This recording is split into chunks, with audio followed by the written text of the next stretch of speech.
ओम गणेश हर हर महादेव। अब जो देवशयनी एकादशी या देव प्रबोधिनी एकादशी और कुछ जगह पर आपको पद्मा एकादशी भी शब्द आपको प्राप्त हो जाएगा। अब इसका महत्व क्या है, इस विषय में श्री कृष्ण भगवान ने जो युधिष्ठिर को जो बताया था वह संपूर्ण वृत्तांत में आज आपको श्रवण करवाऊंगा। अगर आपको यह विषय वीडियो पसंद आता है तो आप लाइक करें, शेयर करें, चैनल पर नए हो तो सब्सक्राइब करें और ऐसे ही महत्वपूर्ण विषयों को जो पूजा पाठ से रिलेटेड है, जो हमारे शास्त्रों से रिलेटेड है, अगर आपको उसकी अधिक जानकारी चाहिए तो आप हमें सोशल मीडिया प्लेटफॉर्म जैसे इंस्टाग्राम और फेसबुक पेज पर भी फॉलो कर सकते हो। शुरू करते हैं। अब इस एकादशी को जैसे देवशयनी कहते हैं, देव प्रबोधिनी एकादशी आदि भी कहते हैं, और इसको करने से मनुष्य को निश्चय ही मोक्ष की प्राप्ति होती है। और यही प्रश्न जो है युधिष्ठिर ने भगवान श्री कृष्ण को पूछा था, और भगवान ने तब कहा था कि इस महात्म्य को करने से, अर्थात इस एकादशी को करने से बहुत प्रकार का महापुण्य फल प्राप्त होता है, क्योंकि इस दिन से चतुर्मास्य का भी आरंभ होता है। इस एकादशी को देवशयनी, प्रबोधिनी एकादशी आदि भी कहते हैं। और तब भगवान ने जो महात्म्य बताया था वो ये है कि भगवान ने कहा कि हे युधिष्ठिर, अब आप सुनिए कि भगवान को शयन कैसे कराया जाता है, भगवान को शयन कराने की जो विधि है और इसका महत्व है वो क्या है, वो श्रवण करें। भगवान ने कहा कि जब सूर्य नारायण कर्क राशि में स्थित हो तब विष्णु भगवान को शयन कराना चाहिए। सूर्य नारायण के तुला राशि के आ जाने पर उनको उठाना चाहिए।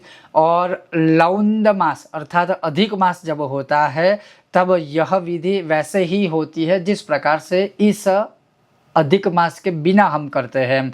अब भगवान कहते हैं कि यह जो जैसे अमावस्यांत हो गया और पूर्णिमांत माह होता है, लेकिन मूल भगवान ने यही कहा कि इस देवशयनी एकादशी को भगवान को विधि पूर्वक शयन करवाना चाहिए, कराना चाहिए। सबसे पहले घर में उनकी जो भी प्रतिमा है या मंदिरों में जो भी प्रतिमा है या मूर्ति आदि है उनको स्नान कराए। यहाँ पर शब्द का प्रयोग किया गया है कि श्वेत वस्त्र, अर्थात उनको सफ़ेद वस्त्रों को धारण करवा कर उनको, अर्थात भगवान को सफ़ेद वस्त्र पहनाएं। उसके बाद भगवान की शैया तैयार करें, उसमें जैसे तकिया वगैरह, जैसे हम जिस प्रकार से हम शयन करते हैं उससे भी अच्छी तरह से भगवान को शयन करवाना चाहिए।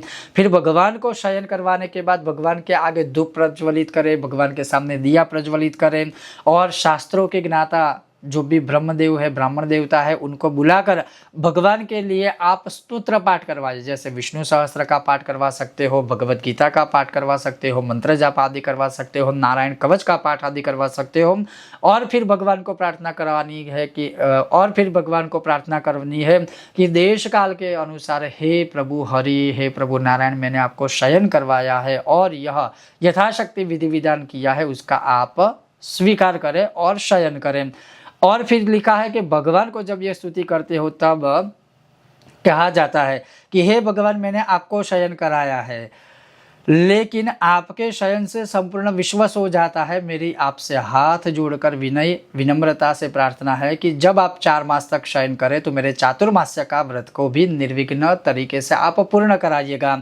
इस प्रकार से भगवान की स्तुति करके, अर्थात भगवान को शयन करवाना चाहिए।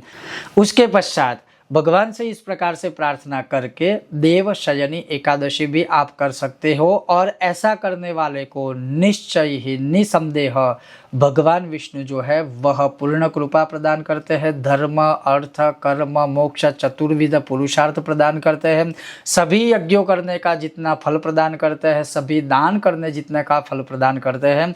और इस प्रकार से देवशयनी एकादशी का महात्म्य या देवशयनी एकादशी के दिन आप भगवान को इसी विधि विधान से शयन करवा सकते हो। अगर जैसे हमारे घर में श्री कृष्ण भगवान की मूर्ति है, शालिग्राम शिला अर्थात शालिग्राम भगवान है, या मूल रूप से भगवान विष्णु है या भगवान राम है, तो आप उनको भी इसी प्रकार से शयन आदि करवा सकते हो। अब दूसरा प्रश्न ये भी हो सकता है कि अगर हमने आज शयन करवा दिया तो फिर भगवान की पूजा पाठ आदि हर रोज हम कैसे कर सकते हैं? तो उसी जो शयन करने के लिए आपने तैयारी की है उसी प्रकार से सब कुछ हर रोज मतलब साफ सुथरा रखें, भगवान को स्नान आदि कराए, टीका आदि लगाए, धूप दीप नैवेद्य करें और भगवान को वापस सुला दीजिए। बस इस प्रकार से यह एक भाव करना है। अन्यथा जो भगवान को स्नान करवाना, भगवान को अभिषेक करना, भगवान के सामने धूप दीप प्रज्वलित करना, भगवान को हमें जो भी सारा चीज़ें अर्पण करना है व्रतोत्सव के अनुसार वो तो करना ही करना है। यह विधान है भगवान को कैसे शयन कराया जाए और उसके महात्म्य की। तो ये था आज का एक और विषय वीडियो। अगर आपको यह विषय वीडियो पसंद आया हो तो लाइक करें, शेयर करें, चैनल पर नए हो तो सब्सक्राइब करके घंटी का चिन्ह दबाइएगा। बहुत जल्द मिलते हैं नए विषय वीडियो के साथ। तब तक आप देखते रहिए कर्मकांड बाय आनंद पाठक मेरे साथ। ओम गणेश हर हर महादेव।